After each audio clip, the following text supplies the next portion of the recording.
반갑습니다. 우리 옆에 있는 분들 같이 인사하겠습니다. 반갑습니다. 예, 은혜 많이 받으시길 바랍니다. 예, 오늘은 출애굽기 3장을 함께 보도록 하겠습니다.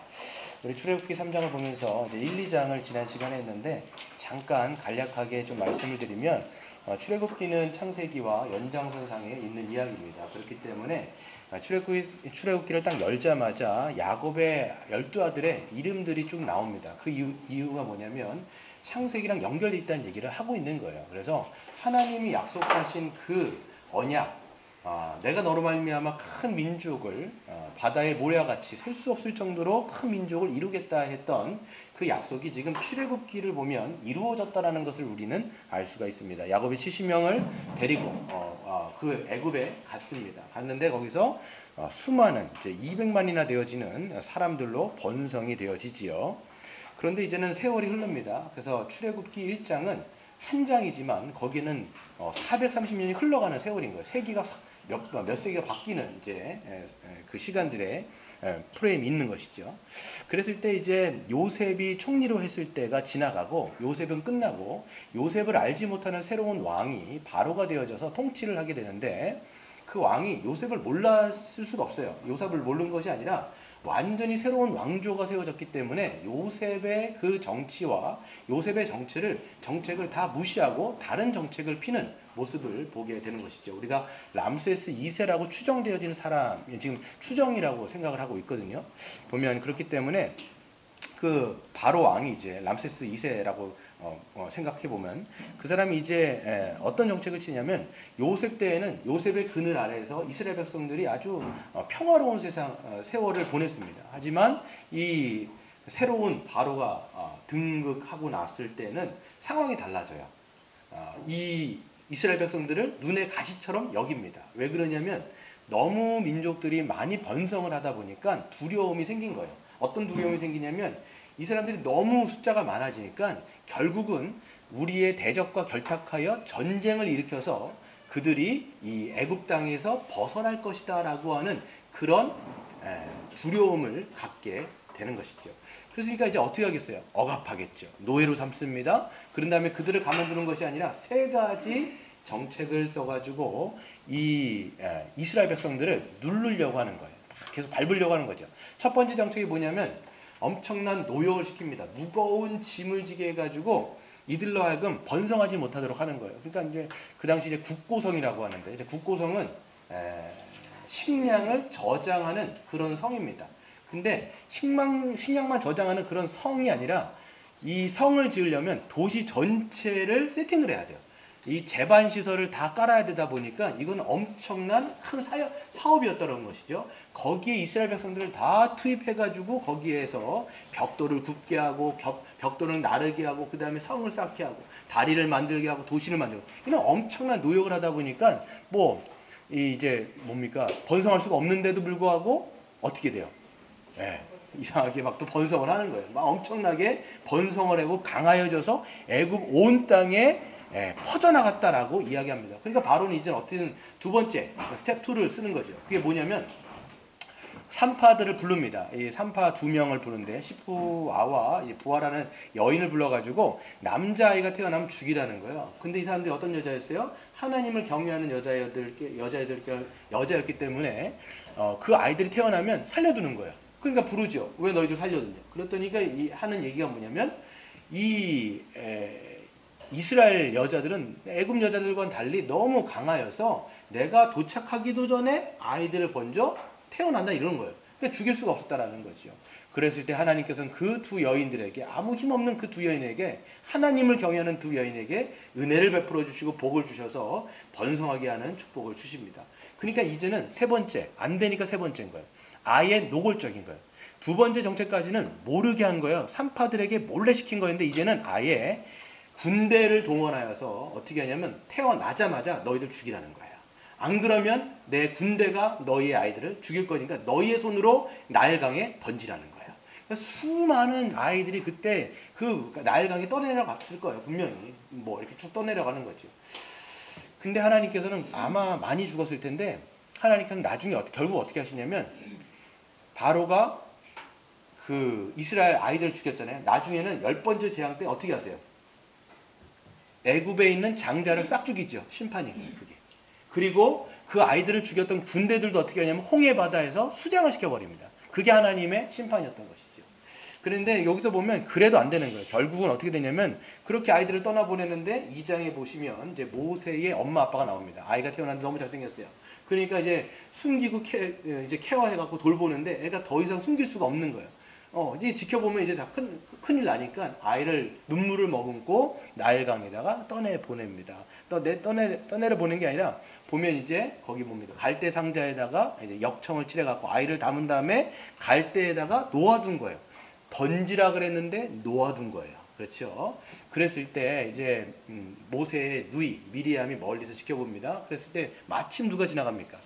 마침이라고 돼 있어요. 거기 우리 개역개정에는 안 써 있는데 영어 성경에 then이라고 돼 있으면서 마침 바로의 딸이 가는 거예요. 그래서 딱 보니까 뭐가 보여요? 직감했을 것 같아요. 하도 이 히브리 애들이 떠내려오니까 직감하는 거예요. 보면 거기에서 시녀라는 단어가 2번 쓰이는데 시녀들과 함께 그 목욕하러 왔다가 그 시녀를 한 명 보내는데 그 시녀는 히브리 원문 달라요. 그 시녀는 그냥 시녀가 아니라 자기의 몸종인 거예요. 자기가 정말 신뢰할 수 있는 여자의 몸종을 보내갖고 그거를 갖고 오라고 얘기합니다. 딱 봤더니 누구예요? 자기가 직감했던 대로 히브리 애인 거죠.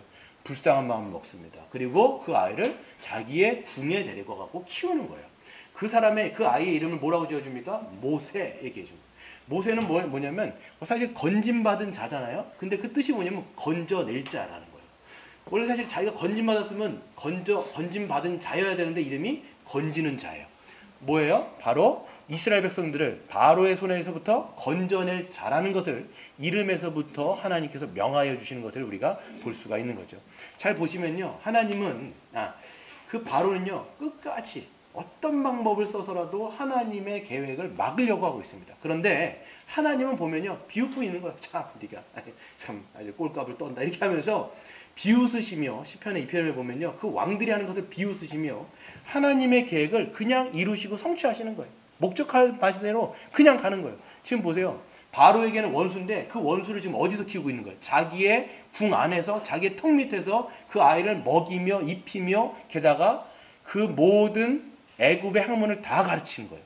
그리고 그 아이를 지금 키우고 있는 거예요. 자기가. 이게 하나님이 하시는 방식인 거예요. 놀랍지 않습니까? 이렇게 하나님의 방식은요. 하나님의 계획은 누구도 막을 수 없다는 것을 우리는 알 수가 있는 것입니다. 그게 1, 2장 내용이었었는데요. 우리는 이제 1, 2장을 보시면요. 하나님이 전면적으로 드러나지 않으세요. 전면적으로 드러나시지 않고 누군가를 이렇게 얘기해요. 숨어 계셔서 사역하시는, 일하시는 하나님 이렇게 얘기하는 거예요. 실질적으로 역사의 중심에 드러나신 적도 없고 그 모든 물밑에서 계속 섭리하시며 나아가시는 거죠. 그런데 2장 23절부터 25절을 딱 읽어보면 전면적으로 등장하십니다. 23절부터 25절 읽어보시면 보세요. 2장이에요. 여러 해 후에 애굽 왕은 죽었고 이스라엘 자손은 고된 노동으로 말미암아 탄식하며 부르짖으시니 그 고된 노동으로 말미암아 부르짖는 소리가 하나님께 상달된지라. 하나님이 그들의 고통 소리를 들으시고 하나님이 아브라함과 이삭과 야곱에게 세운 그의 언약을 기억하사 하나님이 이스라엘 자손을 돌보셨고 하나님이 그들을 기억하셨더라. 아멘. 여러분 주어가 누구예요? 하나님이에요.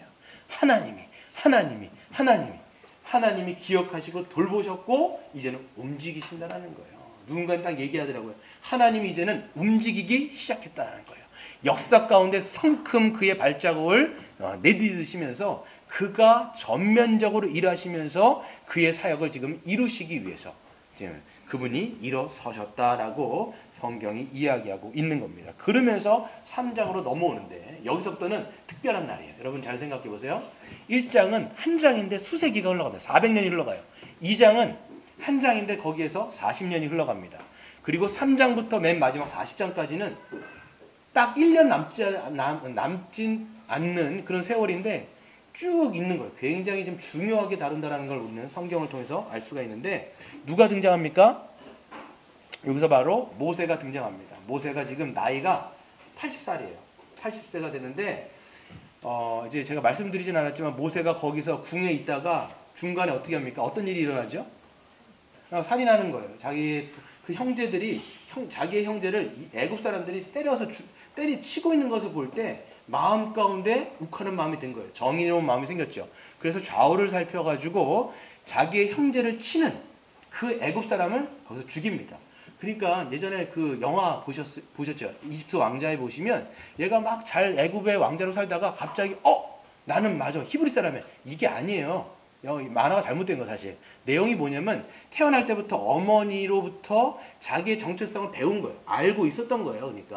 그러니까 나이 40이 되었을 때 그런 형제들을 지금 뭡니까 핍박하고 있는 이집트인들을 보게 되는 거죠.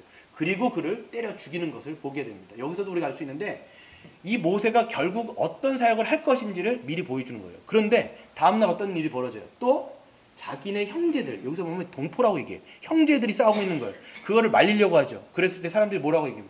네가 재판장이냐? 무슨 재판장이냐? 네가 어제 그 애굽 사람을 때려 죽였던 것처럼 우리도 그렇게 치려고 하느냐? 라고 얘기하는 것이죠.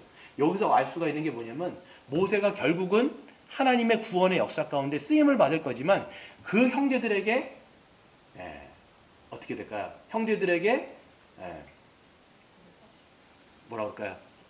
배척. 그렇죠. 형제들에게 그렇게 좋은 호감으로 하는 게 아니라 배척당할 거라는 것을 계속 보여주는 그런 암시가 있죠. 그래서 탈로가 났다는 것을 알고 이제 미디안 광야로 도망갑니다. 미디안 광야에서 도망을 가는데 거기서 누구를 만나냐면 장차 장인이 될 이드로라고 하는 사람의 그 딸들을 만나게 돼요. 딸들을 거기서 도와줍니다. 그 목자들이 이 여자들이 물을 먹이려고 하는 것을 막 방해하니까 그것을 거기서 도와줬다라고 얘기해요. 실질적으로 거기서 도와줬다라는 단어는 어떤 단어냐면 구원하다라는 단어예요. 그래서 모세는 자꾸만 어떤 사람인지를 계속 성경이 그 단어를 통해서 알려주는 거예요. 구원할 자라는 거예요. 건져낼 자라는 겁니다. 그랬을 때 그 딸들이 그 모세의 도움을 얻고 집에 가죠. 그때 이드로가 뭐라고 얘기냐면 어떻게 이렇게 빨리 왔냐라고 했을 때 딸들 중에 한 사람이 애굽 사람이 우리를 도와줘서 이렇게 빨리 왔습니다. 너희들은 어떻게 그 사람을 남겨두고 가냐? 빨리 데리고 가라고 해갖고 모세를 데리고 온 다음에 그 중에 한 사람에게 그 중에 자기의 딸 십보라를 딸로 주죠. 그리고 아들을 낳는데 그 이름이 뭐예요?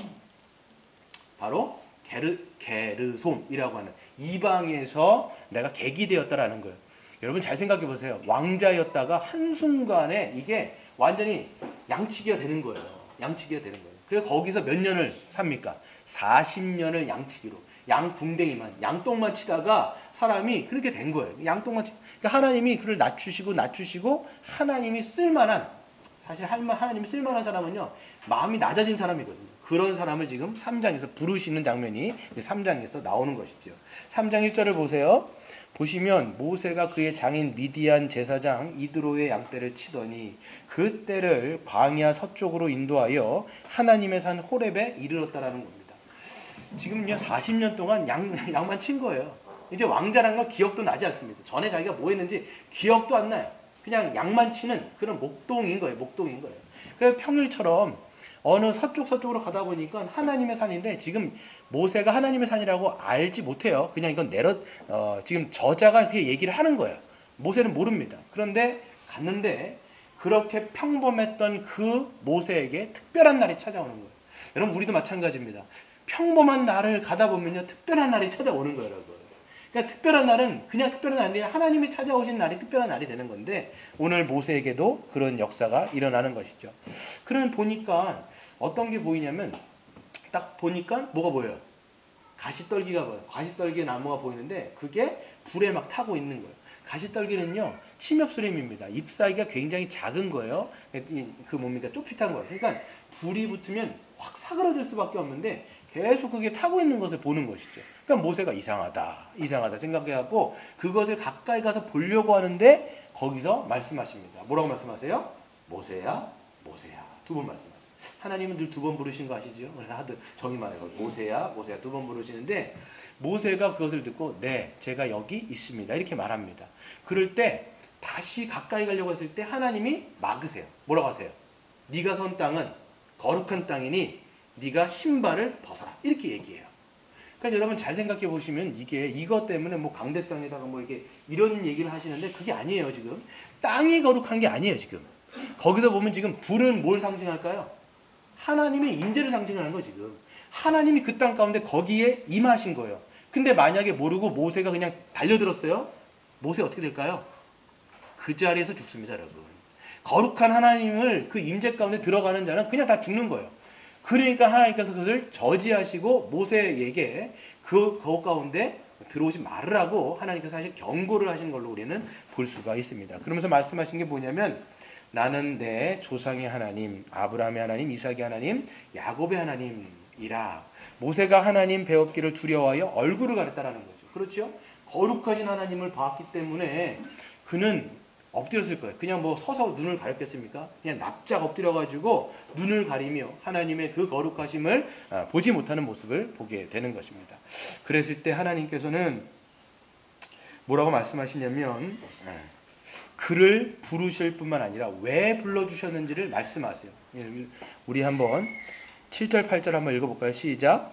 여호와께서 이르시되 내가 애굽에 있는 내 백성의 고통을 분명히 보고 그들이 그들의 감독자로 말미암아 부르짖음을 듣고 그 근심을 알고 내가 내려가서 그들을 애굽인의 손에서 건져내고 그들을 그 땅에서 인도하여 아름답고 광대한 땅, 젖과 꿀이 흐르는 땅, 곧 가나안 족속, 헷 족속, 아모리 족속, 브리스 족속, 히위 족속, 여부스 족속의 지방에 데려가려 하노라. 아멘. 보세요. 지금 하나님의 동사가 계속 나오는 거. 하나님 찾기를 여러분 하셔야 되는데 하나님을 찾아보면요. 하나님만 등장하는 거예요. 지금. 하나님의 사역이 계속 등장. 내가 너희들의 부르심을 알았다. 들었다. 그리고 나는 이제는 내려갈 거다.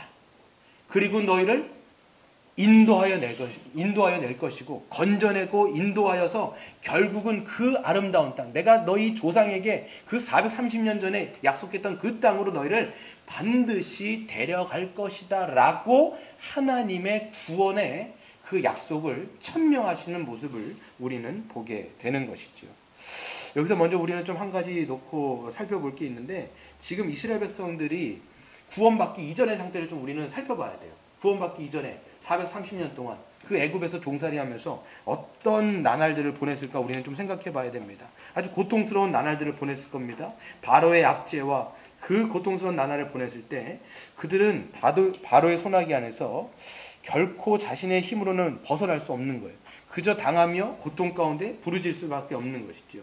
계속 430년 동안 노예로서 그 고통 가운데 살아가는 거예요. 어떻게 살았을까요, 여러분?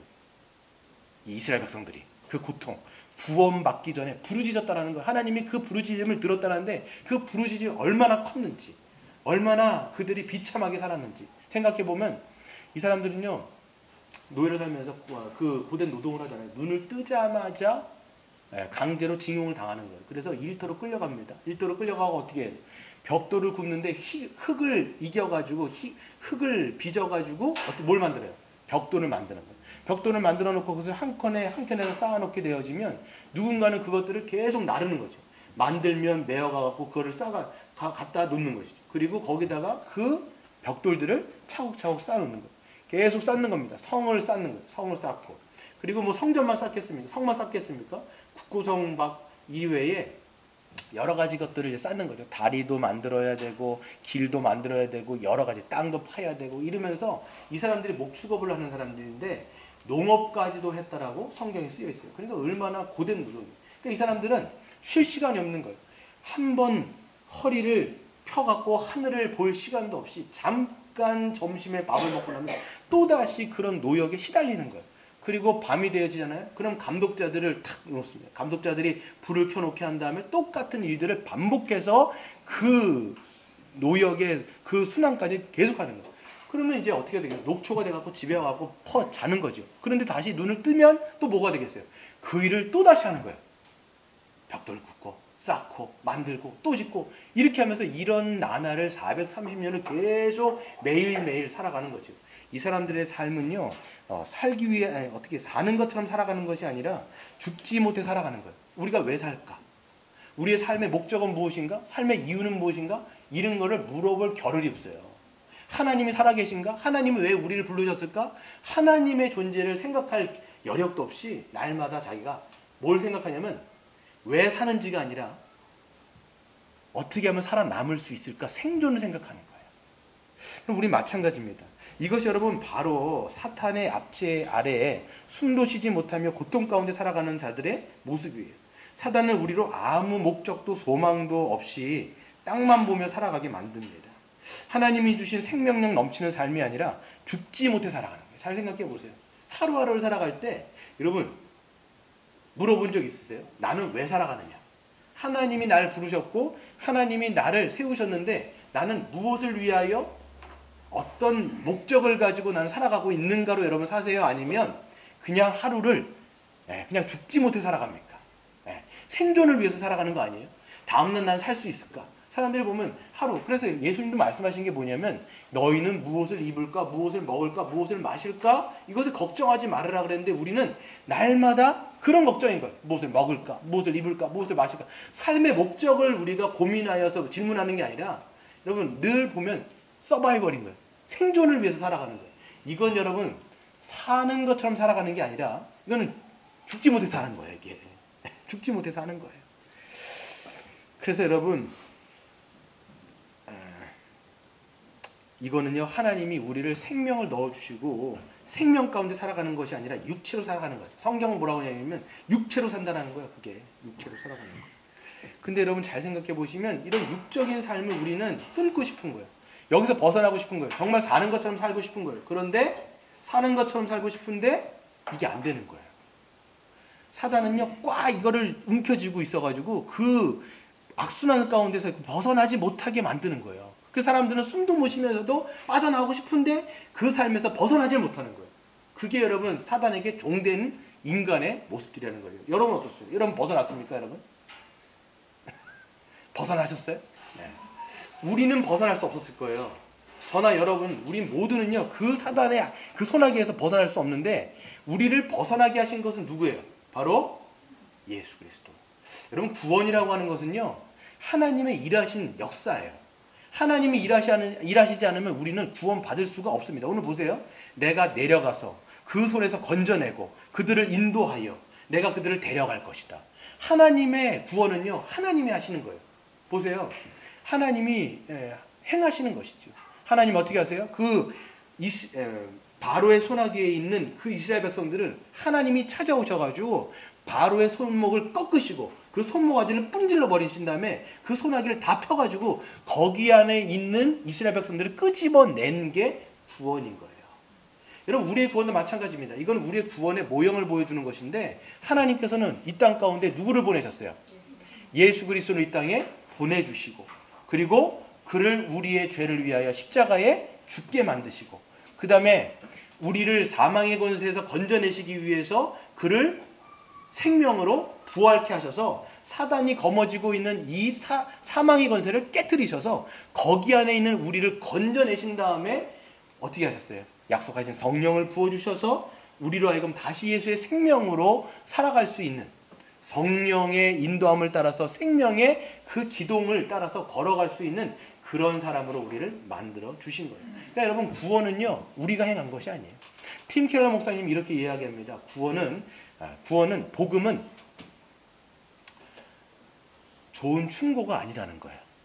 좋은 충고가 아니라 예수 그리스도께서 우리의 구원을 위해서 무엇을 행하셨는지 그 사건, 기쁜 소식이 바로 복음이라고 얘기하는 거예요. 근데 여러분 자꾸만 기독교 안에서 이렇게 사십시오, 저렇게 사십시오, 그렇게 살면 안 됩니다. 자꾸만 좋은 충고부터 얘기하려고 하는 건데 여러분 복음이라고 하는 것은 기쁜 소식이에요.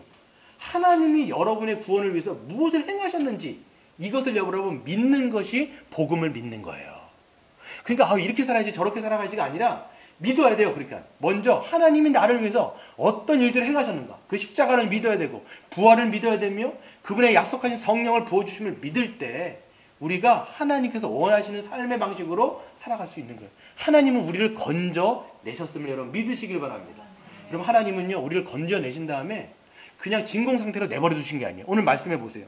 오늘 말씀해 보시면 우리를 그 이스라엘 백성들을 건져내가지고 어떻게 하는 거예요? 인도하여 어디로 데려가신대요? 네, 적과 꿀이 흐르는 가나안 땅으로 내가 데려가려 하노라 이런 거예요. 그러니까 하나님께서 건져내신 다음에 그냥 야 니들이 알아서 살아라 이렇게 하면 완전 힘들잖아요. 그게 아니라 적과 꿀이 흐르는 하나님 나라로 데리고 가시는 거예요. 우리도 마찬가지입니다. 예수님께서 우리를 건져내신 다음에 어디로 데리고 가세요? 하나님의 나라. 예수 그리스도의 품 안으로 하나님의 나라로 당신께서 우리를 건져내셔서 당신의 안으로 우리를 끄집어 내신다라는 거예요. 그래서 여러분 골로새서 1장 13절에 보시면 뭐라고 말씀하십니까? 너희를 사망의 권세에서 건져내사 그의 사랑하는 아들의 나라로 옮기셨으니 라고 말씀하는 거예요.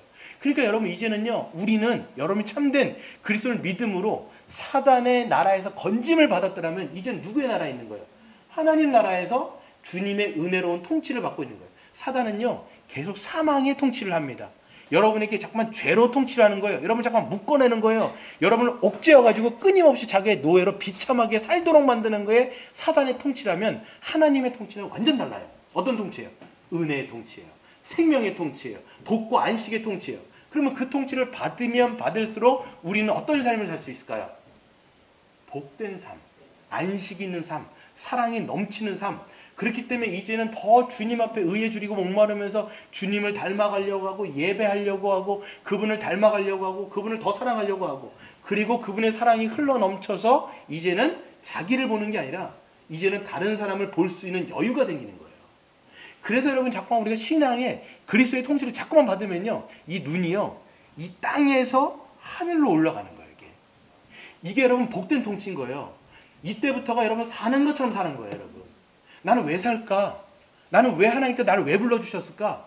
내 삶은 어떤 목적이 있을까? 내 이유가 뭘까? 이걸 잠깐만 물어본다고요. 자꾸만 여러분 생존을 위해서 살지 마세요. 생존을 위해서 살고 있다면 여러분이 지금 하나님 나라에 왔는데도 불구하고 여전히 생존을 위해서 산다고 하는 것은 뭔가 잘못된 거예요. 여전히 사단 안에 있거나 아니면 여기에 왔는데 그걸 잘 모르거나 그 통치를 자꾸만 여러분 거부하거나 그걸 고민을 하지 않으면 자꾸만 생존, 서바이벌인 거예요. 어떻게 하면 살 수 있을까? 이스라엘 백성 보세요. 430년 동안 뭐 고민했을까요? 눈을 뜨자마자 어떻게 오늘 어떻게 살지 내가? 오늘 내가 살아남을 수 있을까? 이거 걱정인 거예요. 근데 이제는 여러분 그렇지 않잖아요. 하나님 나라에 들어왔다면서요. 그러면 이제는 여러분 다른 걸 고민하시는 거예요. 내 삶의 이유는 무엇이냐? 이걸 여러분들이 이거를 왜?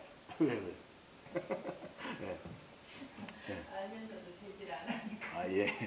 그 통치를 자꾸만 여러분들이 소망하면서 그래서 여러분 주님 뭐라고 말씀하시냐면 먼저 그의 나라와 그의 의를 구하라 이렇게 말씀하시는 거예요. 너희가 그리스도 안에 있으면 먼저 그의 나라와 그의 의를 구하라. 하나님께서 채워주실 것이라고 말씀을 하는 것이죠. 그런 통치를 날마다 받으심으로 더욱더 윤택해지는 더욱더 풍성해지는 여러분 되시기를 바랍니다. 네, 그게 여러분 바로 구원받은 자의 모습입니다. 근데 하나님은요 모세를 부르신 다음에 하나님은 그에게 바로 여러분 여기서 보면요 모세를 부르신 다음에 바로 뭐라고 얘기해요? 가라 얘기하는 거예요. 가라고 말씀하시는 거예요. 모세를 통해서 자신의 백성이 이스라엘 애굽의 손아귀에서 끄집어낼 것을 말씀하시는 것이죠. 그러니까 지금 바로에게 누구에게 가라고 얘기하는 거냐면 모세를 갖다가 바로 애굽의 왕 바로에게 가가지고 너는 내가 지시할 것들을 행하는데 그게 뭐냐면 400년 동안 종살이했던 그 이스라엘 백성들을 데리고 나가라는 거예요. 이건 작은 프로젝트가 아니잖아요. 굉장히 어마어마한 거니까 당연히 모세가 들으니까 어떤 생각이 드는 거예요. 40년 동안 양만 치던 목동에게 엄청난 미션이 주어졌기 때문에 모세가 하는 말이 뭐예요? 모세가 뭐라고 얘기해요? 내가 누구이기에 이렇게 되는 거예요. 11절에 보세요. 내가 누구이기에 내가 누구이기에 바로에게 가가지고 이스라엘 자손을 애굽에서 인도하여 냅니까? 내가 누구이기에 이렇게 얘기합니다. 그러니까 하나님께서 뭐라고 말씀하세요? 내가 반드시 노하고 있다. 보통 이걸 얘기하려면 아니야 넌 괜찮은 사람이야. 너 옛날에 왕자도 했었잖아. 40년 동안 너 애굽에서 이런 것도 배웠고 저런 것도 배웠고 왕자잖아. 너 괜찮아. 역량도 있고 너 괜찮으니까 가갖고 너가 충분히 할 수 있으면 가. 이렇게 얘기하는 게 아니라 하나님 뭐라고 말씀하시냐면 내가 너와 함께 하겠다라는 거예요. 이게 뭔 얘기냐면 지금 이 사명은 너에게 달려있는 게 아니라 나에게 달려있다는 거예요.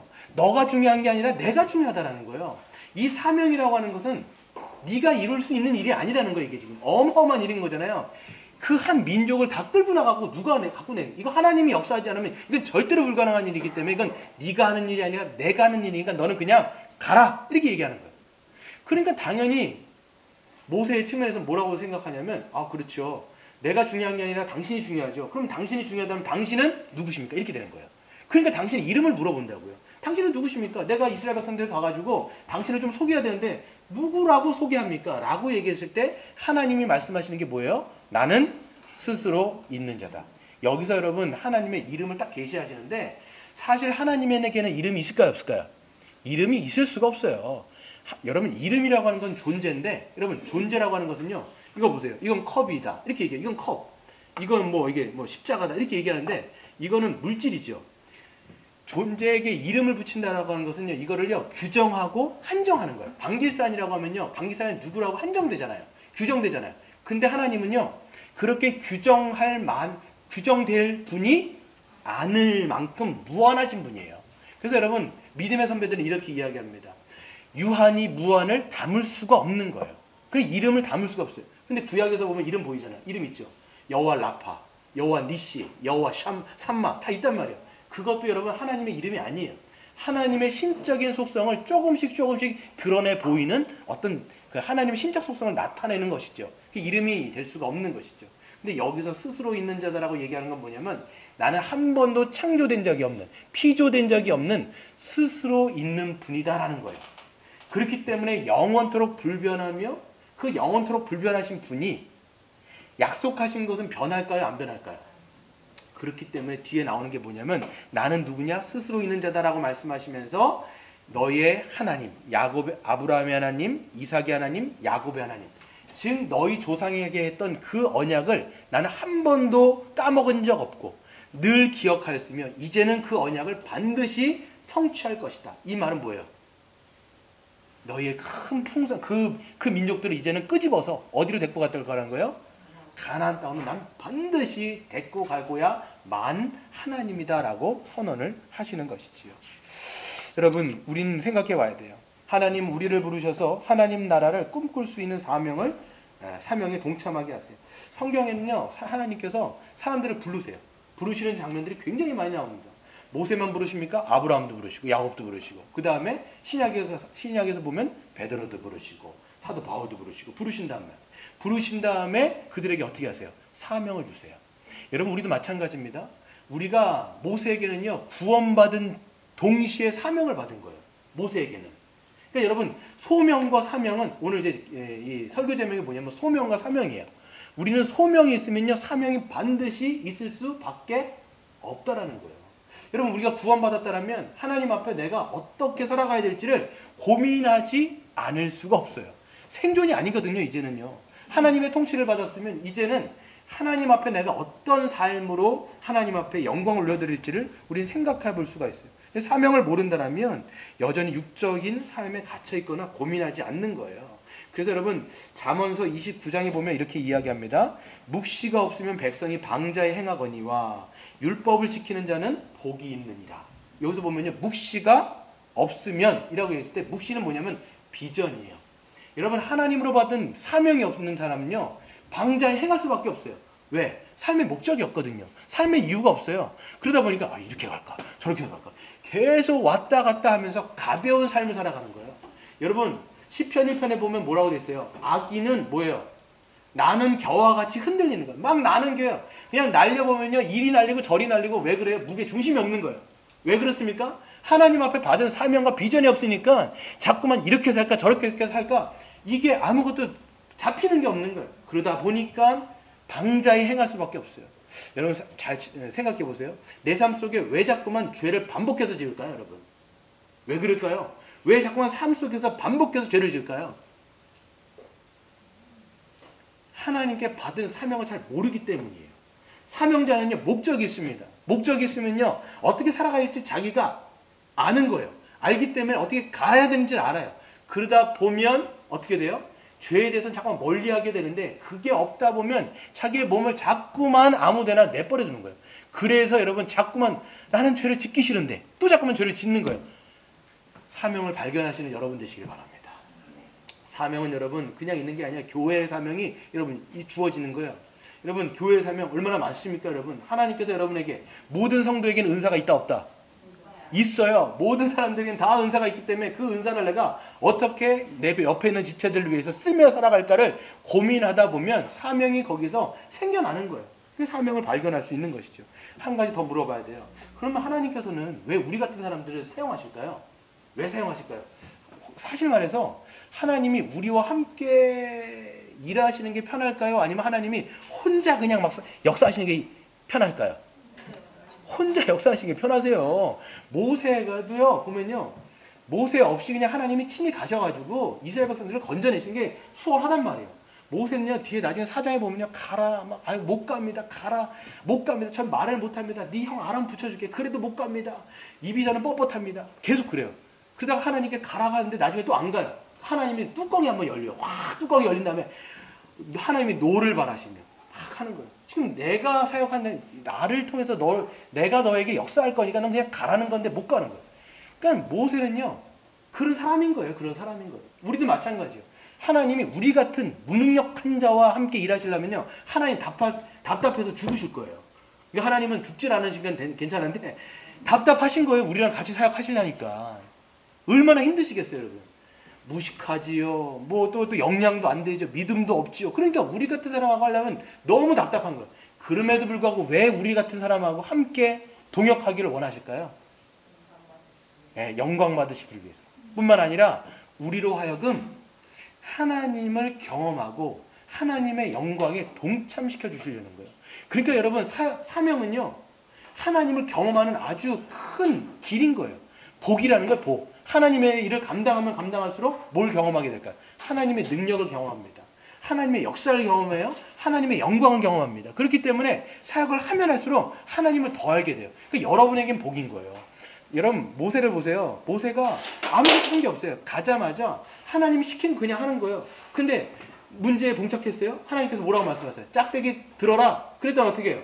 그냥 하나님께서 물을 가르신 다음에 그를 건너게 하신다고요. 하나님이 다 하시는 거예요. 그러니까 모세는 이것을 통해서 뭘 경험했을까요?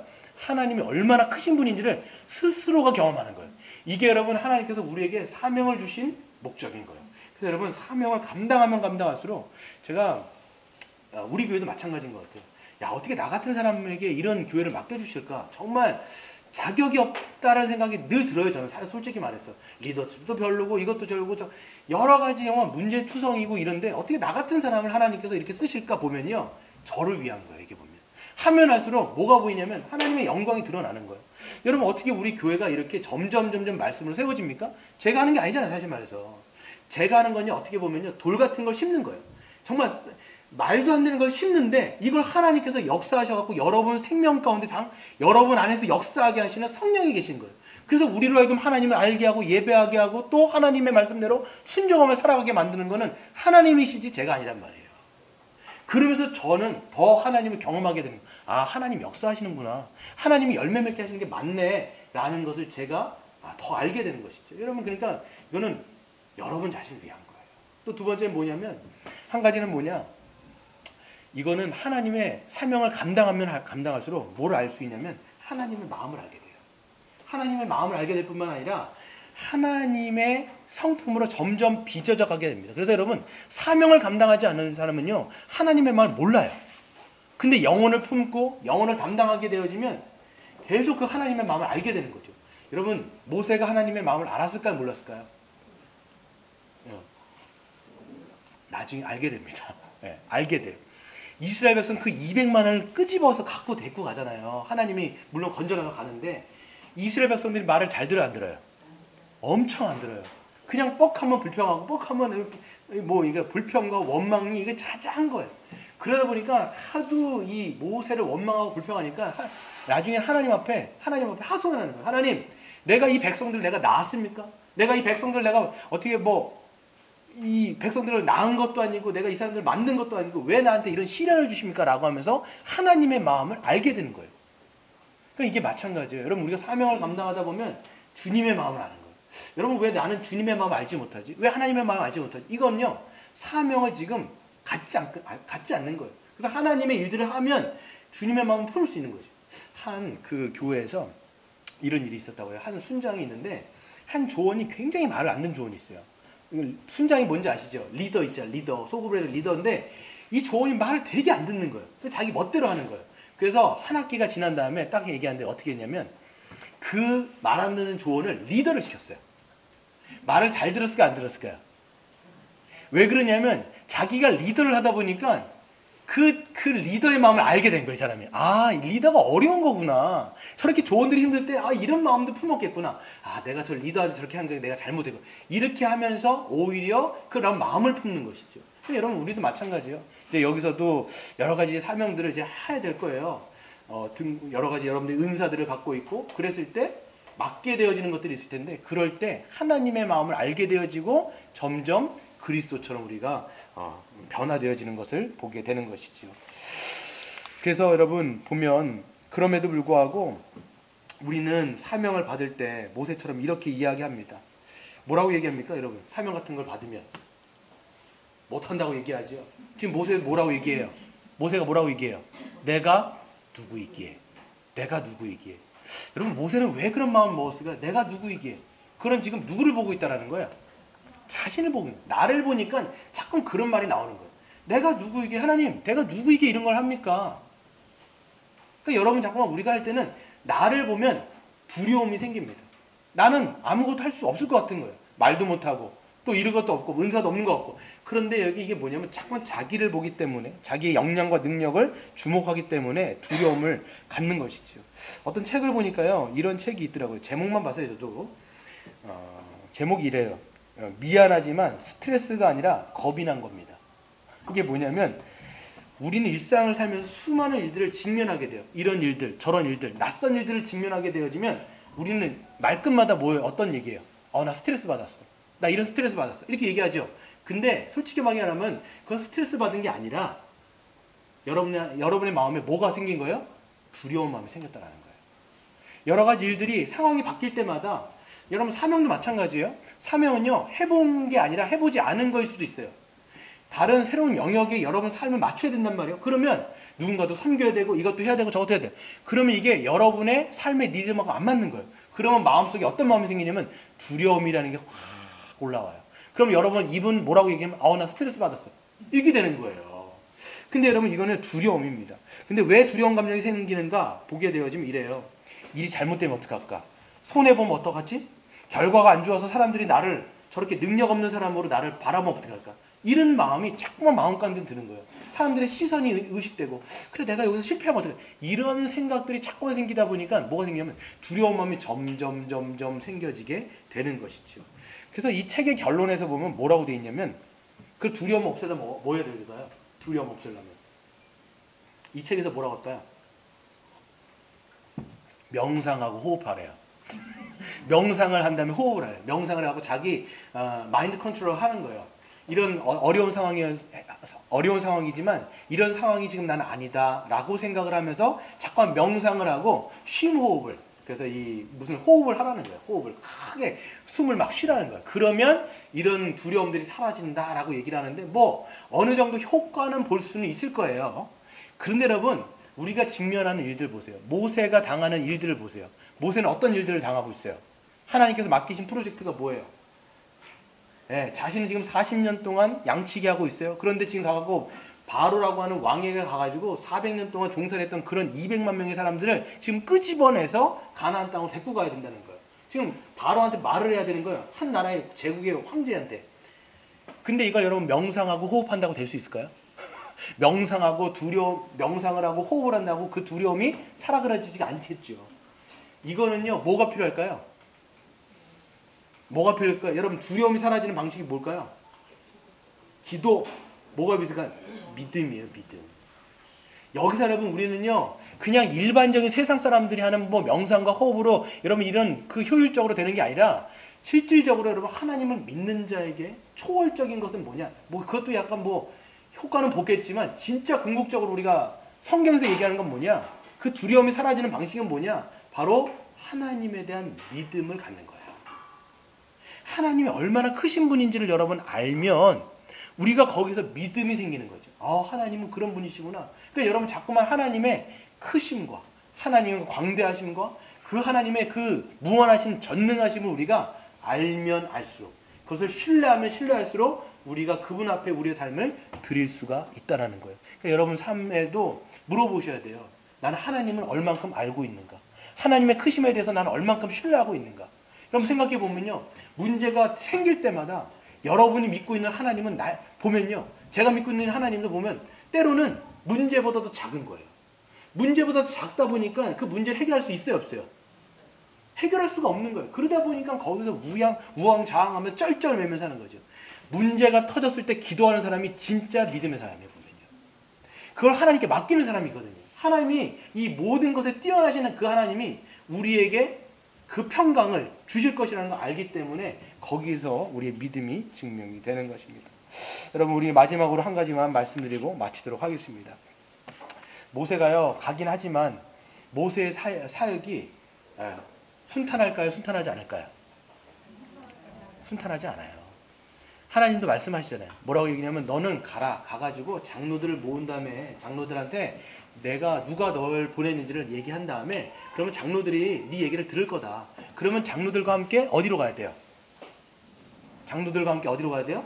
바로에게 가가지고 뭘 얘기하냐면 우리 이스라엘 백성들을 좀 내보내달라고 얘기하라는 거예요. 그러면 우리가 사흘길쯤 가가지고 이 하나님의 산에서 하나님을 예배할 수 있도록 우리를 보내달라고 넌 얘기를 하라는 거예요. 그러면 바로가 보내줄까요? 안 보내줄까요? 어떤 미친놈이 그걸 보내주겠습니까? 400년 동안 종살이 하면서 자기의 민족 가운데 있던 누가 보내주냐고요? 안 보내주신 거죠. 그러니까 당연히 하나님 뭐라고 말씀하시냐면 그가 분명히 허락하지 않을 것이지만 내가 강한 손으로 그를 칠 때 비로소 그 바로는 너의 민족을 내보낼 것이다 라고 이야기하는 거예요. 그냥 내보내는 것이 아니라 어떻게 내보내요? 어떻게 내보내요?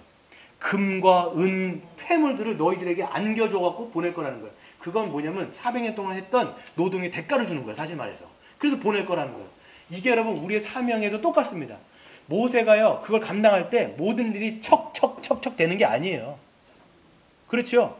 우리의 사역도요 뭔가를 그냥 하나님께 하라고 했으니까 이 모든 것은 순탄한 길일 것이다 라고 생각하면 여러분 어불성설이에요. 말도 안 되는 거예요. 하나님의 일들은요 분명히 모든 것이 척척 이루어지는 것이 아니라 장애물도 있을 것이고 어떤 요소들이 분명히 들어올 것입니다. 그때마다 우리는 생각해야 되는 거 당연한 거다 생각하는 거. 당연한 거다. 그때 여러분 우리 교회가 이제는 2020년 또 어떤 일들을 해나겠죠. 하나님께서 주신 사명들을 감당해 나가겠죠. 그럴 때마다 순탄하게 그냥 막 갈까요? 분명히 아닐 거예요. 장애물들이 있을 거예요. 그때마다 여러분 우리는요 그냥 뭐 해야 될까요? 뭐 해야 될까요? 그때마다 어떻게 하실 거예요? 믿음으로 바라면서 우리가 해야 되는 것은 인내하고 참음으로 하나님의 때를 기다리고 하나님 행하실 것들을 기다리면 되는 거예요. 보면 우리는 묵묵히 하는데 나중에 그게 결과로서 드러나는 거죠. 우리는 지금 눈에는 그냥 힘들다 그럴 수 있지만 그걸 꾸준히 해나가는 거예요. 묵묵히 우리의 은사를 쓰면서 누군가를 위해서 쓰면서 할 때 하나님의 때가 되어지면요. 하나님께서 행하시는 거죠. 보세요. 하나님이 강한 손으로 치실 때 그들을 끄집어 내시는 거예요. 그러니까 우리는 그냥 묵묵히 이 맡은 바 최선들을 할 때 하나님이 행하시는 걸 보는 거죠. 한 가지 말씀을 드리고 마칠 텐데요. 어느 한 목사님이요. 유학 목회를 하셨다고 해요. 유학 목회를 하시는데 이 유학 목회라는 게 쉽지가 않은 거예요. 유학생들을 이제 케어하는 거니까.